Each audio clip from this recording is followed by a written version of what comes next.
Star Fox 64 was a 3D scrolling shooter released by Nintendo in 1997.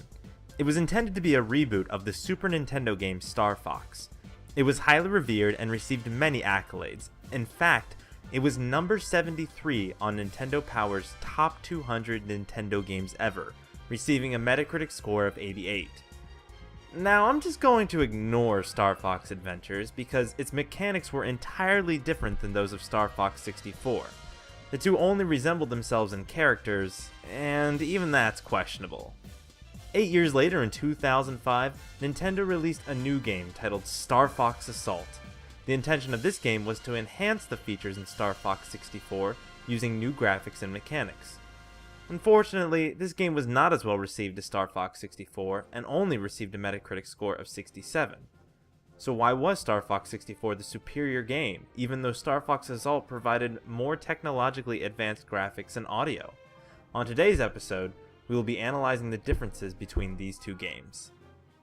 Now I want to pause for a moment and let you all know a lot of the concepts I will be talking about come from Jesse Schell's The Art of Game Design, A Book of Lenses.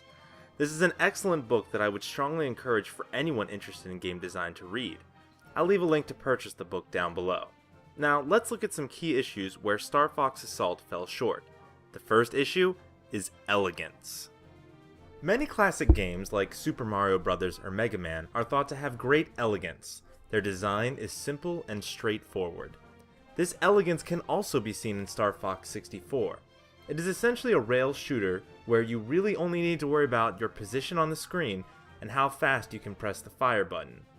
Yeah, there is that all-range mode, but those sections are much less enjoyable and more frustrating than the flying forward sections. However, in Star Fox Assault, with the addition of several new modes, there is also a loss of elegance.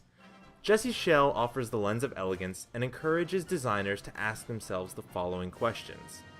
What are the elements of my game? What are the purposes of each element? For elements with only one or two purposes, can some of these be combined into each other or removed altogether? For elements with several purposes, is it possible for them to take on even more? First, I want to talk about this part of the game. Now, I'm going to talk about this part a lot because I feel this is the weakest part of the entire game. Twice, you are forced to ride on another character's wing and shoot down flying space bugs. Now let me ask you something. What's the point of forcing me to ride on an R-Wing instead of just giving me one to fly myself? One of the greatest things about Star Fox is getting to fly your own ship. Well, never mind that, let's completely remove your freedom and turn you into a turret. I'm getting ahead of myself. Elegance. One of those questions suggested combining elements with only one purpose. Here we see an excellent example of where this limited movement could have just been combined with a major aspect of the game and strengthening its elegance. Second, I want to talk about Saria. In this level, you have access to all three movement modes, flying, walking, and driving. Now this part forces you to utilize all three terrain modes. There are spawners placed throughout the entire level that you have to destroy. Also, there is a meter in the upper left-hand corner that results in a game over when it fills up. The only way to lower the meter is to shoot enemies in the sky with the R-Wing. Now most of the time the spawners are only accessible on foot, so you drive the Landmaster close to them, get out of the Landmaster, and destroy the spawner. Then you walk back to the Landmaster, drive to the next spawner, except the meter is just a little too full. So you drive to the R-Wing, get out of the Landmaster, get into the R-Wing, get into the sky, and shoot some enemies. Then you find a place to land the R-Wing, get out of the R-Wing, get back into the Landmaster, and then head to the next spawner. However, one of your teammates is under attack, so you waste time trying to save them, only for the meter to fill up more. See where I'm going with this? I'm not saying we need to get rid of the different modes, but it might have been more effective to only utilize one mode for an entire level. Instead, this constant juggling between modes just further degrades the elegance of this game, resulting in a frustrating experience.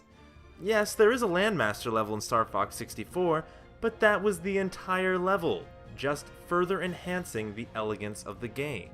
Now, I briefly mentioned the issue of freedom. Jesse Schell states, "A feeling of freedom is one of the things that separates games from other forms of entertainment." He encourages developers to ask these questions about their games. When do my players have freedom of action? Do they feel free at these times? When are they constrained? Do they feel constrained at these times? Are there any places I can let them feel more free than they do now? Now, I don't even need to tell you where the player is constrained in Star Fox Assault. Yup, this part. I can't stress enough how frustrating this part was. I mean, look at how much time there is in between enemies you need to shoot down. Instead, put me in an R-Wing where I can at least move around and I'm not constrained to one area on a wing. I don't really know what Nintendo's intentions were for this part of the game, but it doesn't work. It is way too restrictive and boring. Which brings me to my final issue with Star Fox Assault. Interest. Now, many of you have seen interest curves. Essentially, they graph a player's interest in a game with respect to the amount of time playing the game. Some think that an interest curve should be a steady increasing line as shown here.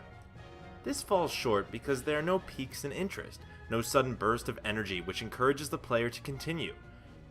Gamers playing a game with this interest curve may eventually get bored and walk away. A more effective curve would look more like this. There are mini climaxes which entice the player to keep going, with short periods of cooldown so they're not always on edge. Star Fox 64 offers this type of curve. Each level follows this fractal curve, all contributing to the final climax, the fight with Andross. Now, I would argue that Star Fox Assault's interest curve looks more like this. The game just does not build up much interest in some levels, which just creates boredom in the player. How could they have fixed this and created more interest in their games? The answer is simple. Bosses. When playing Star Fox 64, the driving force that would get me through a level would simply be to see the final boss of it. Each boss was challenging and unique in their own way. No two bosses were alike. Sure, they all had weak points that were fairly obvious, but they were all themed differently, which made them all unique. The entire level was constantly building up to some final showdown, each one slightly harder than the last. Now in Star Fox Assault, instead of finishing a level like this... Yippee! You did it!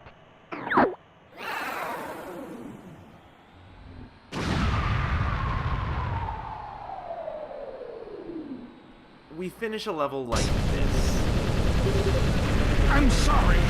I'm powerless. Shoot! Shoot me! No reason to wait. I'm already an aperoid. Yes, it may have been a boss battle, but it didn't feel any different from the previous part of the level. The only difference was that this enemy took more hits. And let's not forget that the Saria level doesn't even have a final boss battle, and I barely consider the giant missile fight at the orbital gate a final boss. It doesn't even attack. Now, I'm not saying that all boss battles were boring. I personally loved the Pigma battle. Oh wait. The Pigma battle was colorful, unique, and overall interesting. That's what I wanted to see more of. Star Fox Assault's interest could have improved greatly if the developers had spent a little more time with all of the boss battles. Now, in my opinion, this lack of interest is what solely prevents this game from being a great game. However, it is by no means bad. The game achieves in both aesthetics and emotional responses. Aesthetics are simply how a game looks and feels. Just look at this game. It's stunning. The scenes are colorful and vibrant, and the whole game just looks clean. Not to mention, the music is stellar. Just listen to it.